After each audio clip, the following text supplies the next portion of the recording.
النهارده يا جماعه قررنا نعمل تجربه اجتماعيه، هنخش عند محل الزلابيه اللي ورانا ده ونقول له انا عايز اكل حاجه حلوه بس مش معايا فلوس، ونشوف رد فعله. لو طلع ايجابي هيكسب 2000 جنيه، لو ما طلعش ايجابي هنسيبه ونمشي. يلا بينا.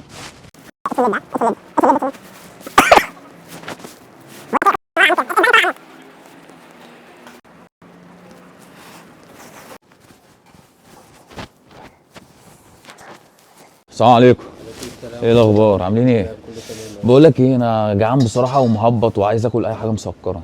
تمام، تحت امرك. الله يخليك. يعني ممكن طبق كده على ذوقك كده، حاجه حلوه. تمام يا باشا. تمام. مشكله انت بس يعني لو ما فيهاش احراج يعني. اتفضل. انا ما بصراحه مش معايا فلوس، يعني حصل لي ظرف كده والمحفظه وقعت مني، فيعني لو تشوف لي اي حاجه حلوه يعني. والله يا اخويا، دلوقتي انا موظف، بس انا ما اقدرش ان انا اشيل علبه ب50 برضه. يا عم انا ممكن في اي وقت تاني ابقى معدي واديها لك يعني واحد. اصل انا معلش دي وحده جرد عليا، فانا مش هقدر، فديت المدير يا عم وكده، واحد، انا فبحاسب بقول لك انا بيها اخوك لازم. وجعان وعايز اكل اي لقمه يا يعني. اخويا ممكن اديك تيست كده واحده على لا قد تست الناس. ايه يعني، انا بقول لك انا مهبط ما اكلتش حاجه من الصبح.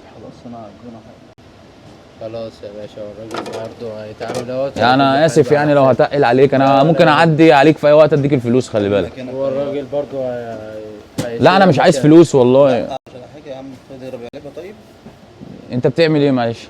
خلاص بقى، هو اللي هيتحاسب بقى ولا مين اللي هيحاسب؟ هو اللي هيحاسب على الأوفر. انا في اي وقت معدي ممكن اديك كانك عجبك. اديك الفلوس يعني. معلش بس انا ما اكلتش من الصبح على فكره. والله ماشي، لو عايز برضه تعمل لك سندوتشات او حاجه عادي، خليها يعمل لك سندوتش كده برضه. والله يعني. عايز لك سندوتش كده برضه. لا انا مش عايز اتقل عليك يعني، ممكن كفايه حبه الحاجه الحلوه دول وخلاص يعني. لا لا يا عم.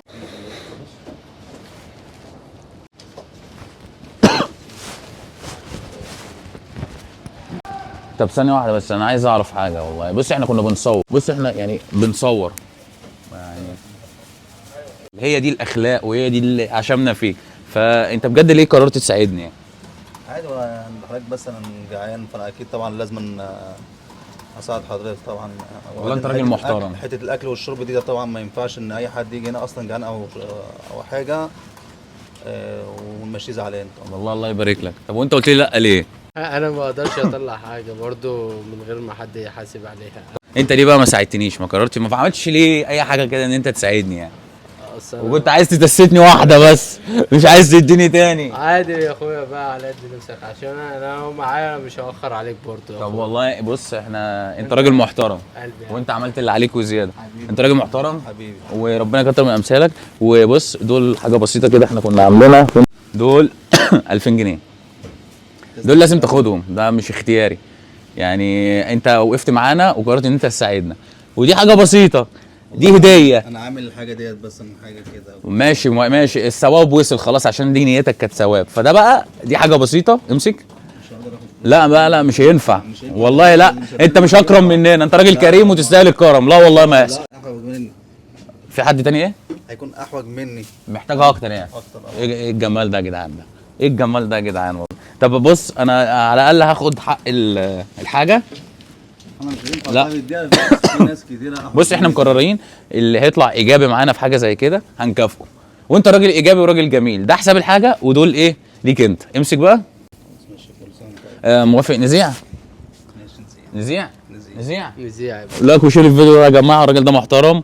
ممكن نقول مكانك على فكره. خصوصا زلابيا رحاب السوق قدام مكتبه السمير علي، قدام البنوك. قدام البنوك يا جماعه، الرحاب السوق القديم بوابه 6 صح؟